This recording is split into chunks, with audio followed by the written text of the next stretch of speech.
Hey everybody, Cardinal Timothy Dolan again from Rome. I appreciate your company. You're following along and I hope you're enjoying it as much as we are. Here we are in one of the most famous places in the whole world, right?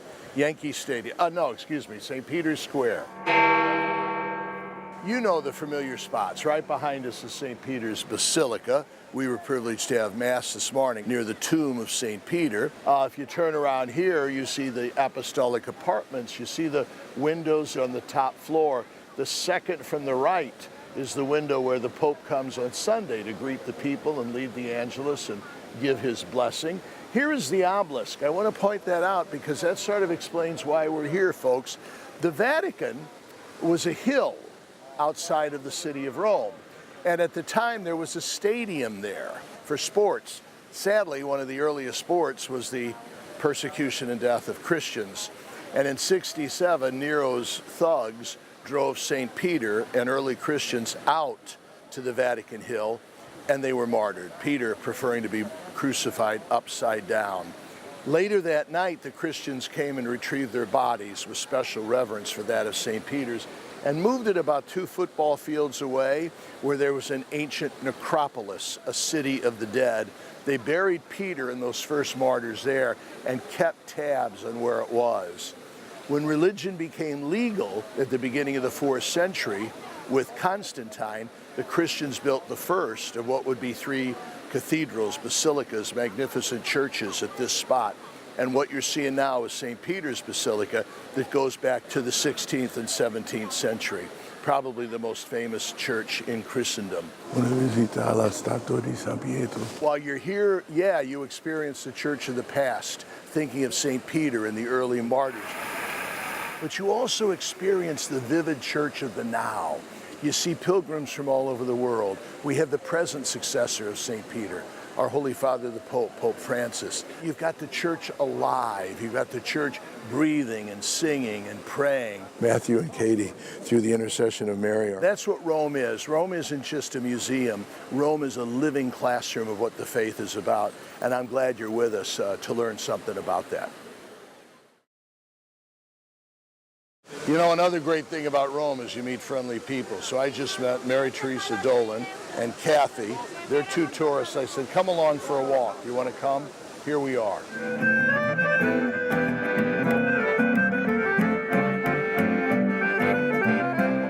So some of the greatest parts of Rome are the courtyards in people's houses that you wouldn't see from the street. The roofs, you could even look up now and see some of the roofs, how there's gardens up there. So Rome, in a way, is just a series of connected medieval squares. And it is reported to be the site of the martyrdom of St. Agnes. You've heard of St. Agnes. So this, in fact, that church there is called San Agnese, St. Agnes Church. And this has been venerated as the area where she would have been martyred. There we are in the famous obelisks. How many obelisks are there in Rome? I think there's 11 in Rome, right? We saw one at St. Peter's Basilica. We see one now. We saw one at Mary Major's. We'll see one at St. John Lateran tomorrow. So they're all over Rome, the obelisks, which the imperial armies carried back after their conquests. There you got it. Anything else you want to know? I hope not. That's all I know.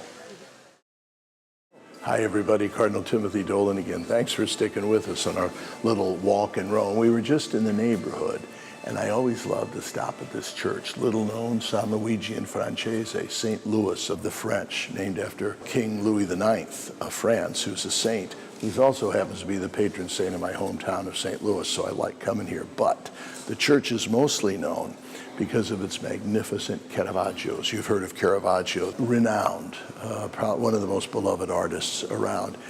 The great thing about Rome is you can walk into churches and then all of a sudden you'll turn around and say, oh my Lord, there's a Raphael, there's a Michelangelo. And here you walk into this little church.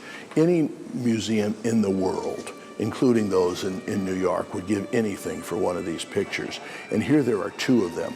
There's the magnificent Call of St. Matthew. You've seen it before with Caravaggio, the master of the use of light and darkness. And there's Jesus at the door, and he's pointing towards Matthew. Remember, Matthew was a crook. He was a corrupt tax collector, and there he is counting his money.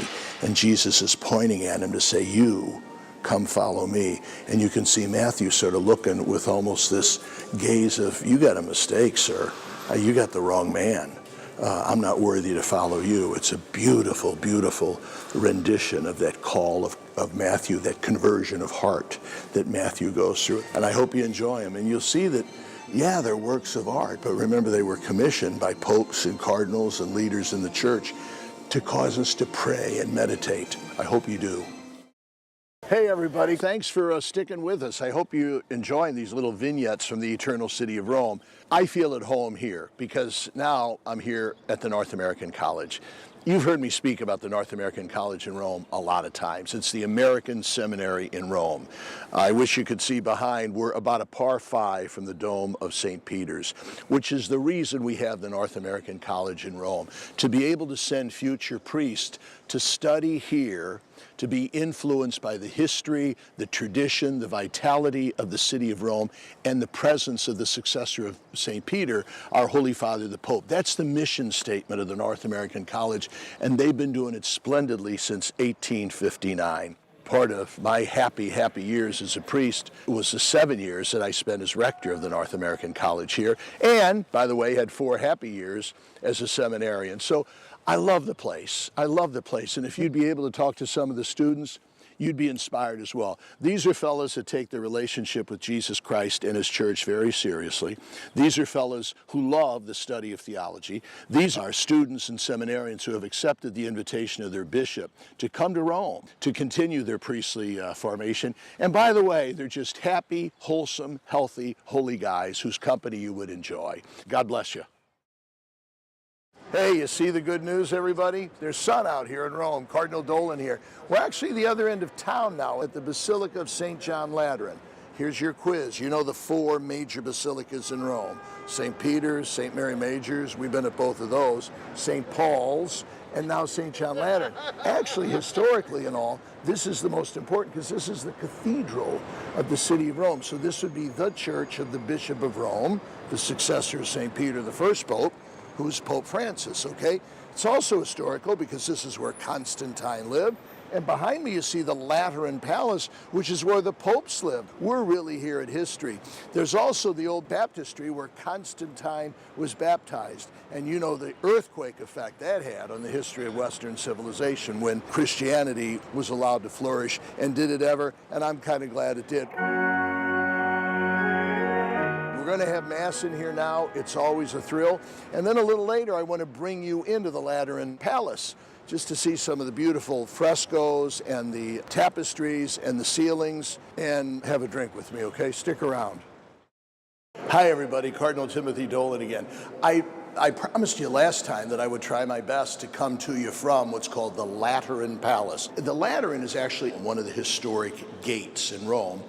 And Constantine, he lived in this palace at the Lateran Gate. And after the Edict of Milan, when Christianity was one of many religions tolerated, he built the cathedral, St. John at the Lateran Gate, St. John Lateran, where we just had Mass.